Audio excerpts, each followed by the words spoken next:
Hi guys, become genius YouTube channel पर आपका बहुत बहुत स्वागत है। आज के इस वीडियो में हम जानने वाले हैं सेंट्रल बैंक में पैसा जमा करने वाले फॉर्म को फिलअप करने के बारे में।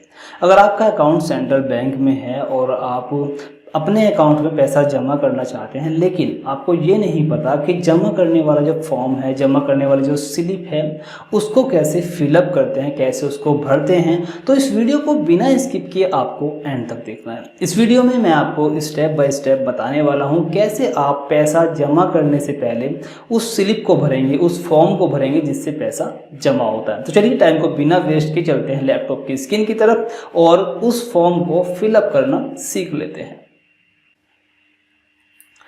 ये देखिए फ्रेंड्स, आप देख सकते हैं मेरे पास में ये एक फॉर्म है और सेंट्रल बैंक का ये फॉर्म है जिससे पैसा जमा होता है। अब इसको जमा फॉर्म को भरने का तरीका क्या है उसको समझ लीजिए। मैं थोड़ा उसका जूम कर लेता हूँ, ठीक है, और जूम करके एक एक चीज़ आपको क्लियरली समझाता हूँ।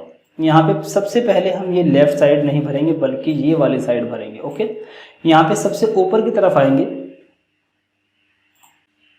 ये देखिए फ्रेंड्स, सबसे ऊपर की तरफ सबसे पहले आपको डेट फिलअप करनी होती है। जिस डेट में आप पैसा जमा करना चाहते हैं उस दिन जो भी डेट होगी आप यहाँ पे डाल दीजिए। जैसे मान लीजिए आज 6 सितंबर 2022, ठीक है, ये इस तरह से आपको डेट को फिलअप कर देना है। उसके बाद नीचे की तरफ आ जाइए। यहाँ पे आपको कुछ नोटों के टाइप दिए गए हैं। 2000 का नोट, 500 का नोट, 200 का नोट, 100 का नोट।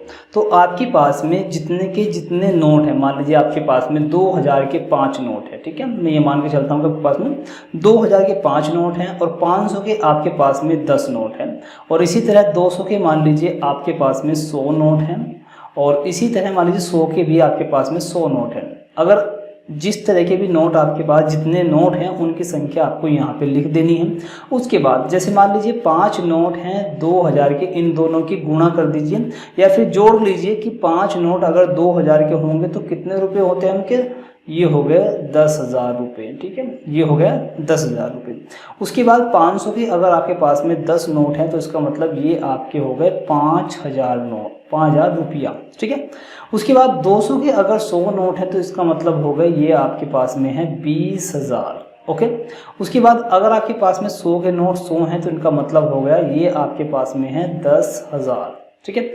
अब इन सभी को आपको जोड़ना है। जैसे मान लीजिए 10,000, 5,000, 15, 15 और 20, 35, 35 और 10, 45, उन सब का टोटल आपको यहाँ पे लिख देना है 45,000। ओके, ये हो गया, ऐसे लाइन खींच दीजिए और ये टोटल हो गया। अब यहाँ पे आगे आइए, आपको यहाँ पे अकाउंट विद ब्रांच, आपको यहाँ पे ब्रांच का नाम, जिस शहर में आपकी ब्रांच है, मान लीजिए मेरी जो ब्रांच है मान लीजिए वो मेरठ में है, ठीक है, तो आपको यहाँ पे मेरठ है, जो भी आपका शहर है, जिस शहर में आपकी ब्रांच है बैंक की, वो यहाँ पे लिख देना है। जिस नाम से आपका अकाउंट है वो अकाउंट होल्डर बोलते हैं उसको। जिस नाम से भी आपका अकाउंट है, आपका जो भी नाम है आप यहाँ पे लिख दीजिए। जैसे मान लीजिए मैं अपना नाम यहाँ पे लिख देता हूँ, ठीक है, ये लिख दिया, ठीक है। यहाँ पे आपको अपना मोबाइल नंबर, जो भी आपका मोबाइल नंबर हो, आप यहाँ पे अपना मोबाइल नंबर डाल दीजिए, ठीक है। उसके बाद यहाँ पे डाल दीजिए। ओके, उसके बाद यहाँ पे बैंक एवं शाखा, आपका बैंक कौन सा है, तो बैंक देखिए हमारा सेंट्रल बैंक ही, यहाँ पे आप लिख सकते हैं central bank of India. Okay, central bank of India, ये लिख दीजिए। चेक संख्या इससे कोई मतलब नहीं, इसमें अगर आप लिखेंगे तो भी ठीक है, नहीं लिखेंगे तो भी ठीक है, ये चेक के लिए होता है अक्सर कर, ठीक है। उसके बाद आपको यहाँ पे अमाउंट लिखना है। अभी यहाँ पे 0 ओनली लिखा हुआ है क्योंकि यहाँ पे पहले फॉर्म 0 की फिगर में भरा हुआ था। अभी यहाँ पे हो गया 45,000, तो आप यहाँ पे शब्दों में लिखिए। शब्दों में आप हिंदी में लिख सकते हैं या फिर इंग्लिश में लिख सकते हैं, जैसा आप लिखना चाहें लिख सकते हैं। जैसे मान लीजिए मैं हिंदी में लिखता हूँ तो ये हो गया 45,000, ठीक है, मैं ऐसे लिख दूंगा 45,000 केवल। ओके, या फिर आप अगर इंग्लिश में लिखना चाहें तो आप इंग्लिश में लिख सकते हैं। जैसे मान लीजिए 45,000, ओके, ये लिख दीजिए, ठीक है। तो ये तो इधर का जो हमारा पोर्शन था वो कंप्लीट हो गया है। अब यहाँ पे देखिए सबसे नीचे की तरफ आएंगे तो यहाँ पे जमाकर्ता के हस्ताक्षर हैं, तो आपने साइन आप यहाँ पे कर दीजिएगा। ओके, साइन करने के बाद अब ये इधरली साइड जो है वो कंप्लीट हो गई है, ठीक है।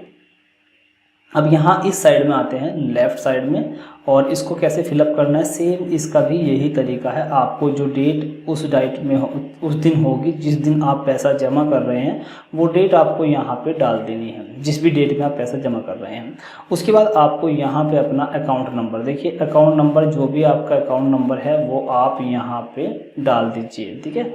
आपका अकाउंट नंबर आपकी पासबुक पर होता है, ठीक है। अब यहाँ पे देखिए, यहाँ पे भी आपका अकाउंट नंबर डालना होता है, जो भी नंबर आपका है वो यहाँ पे आप डाल देंगे, ठीक है। मैंने अभी ये डमी नंबर डाल रहा हूँ, ठीक है, रियल नंबर कुछ नहीं है, सब डमी नंबर है।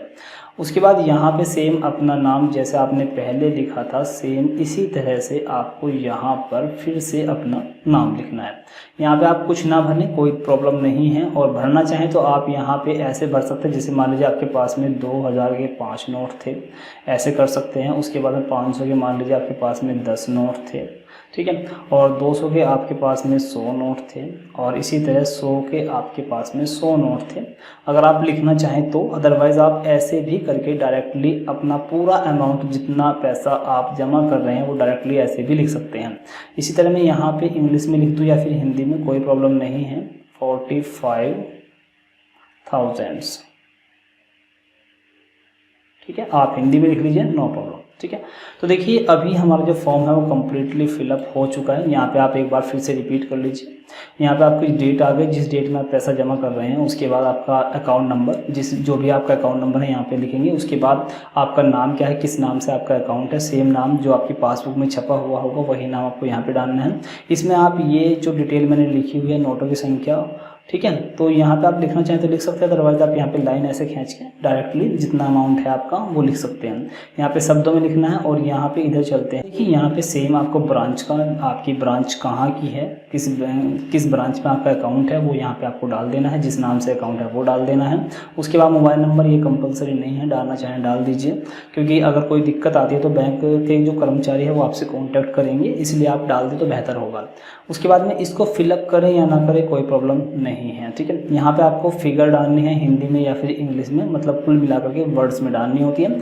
और यहाँ पे आपको अपना अकाउंट नंबर डालना है, मैंने डमी नंबर डाला हुआ है, आपका जो भी अकाउंट नंबर है यहाँ पे डालिए, और डेट यहाँ पे डालिए। और यहाँ पे आपको अपना जो पैसा है, कितने की कितने नोट आपके पास में है, वो यहाँ पे डाल करके टोटल अमाउंट यहाँ पे कैलकुलेट कर लेना है, ठीक है। तो इस स्लिप को, जो आपने ये स्लिप फिलअप की है, इस स्लिप को आपके पैसे के साथ आपको कैश काउंटर पर जमा करना होता है, और इस तरीके से आपके अकाउंट में पैसा जमा हो जाता है। तो बहुत ही सिंपल है, बहुत ही आसान है। आई होप ये क्लियरली आपको समझ में आ गया होगा। आपका कोई भी अगर डाउट है तो आप हमसे कमेंट के माध्यम से पूछ सकते हैं। वीडियो के जस्ट नीचे कमेंट बॉक्स दिया गया है, वहाँ पर अपनी कमेंट हमारे साथ शेयर कर सकते हैं। वीडियो अगर पसंद आया हो तो प्लीज़ वीडियो को लाइक कर दीजिएगा, और ऐसे ही इन्फॉर्मेटिव वीडियो फ्यूचर में देखने के लिए चैनल को सब्सक्राइब कर लीजिए, ताकि फ्यूचर में आने वाला हर एक इन्फॉर्मेटिव वीडियो आप तक पहुंचता रहे और आपसे कोई भी वीडियो मिस ना हो।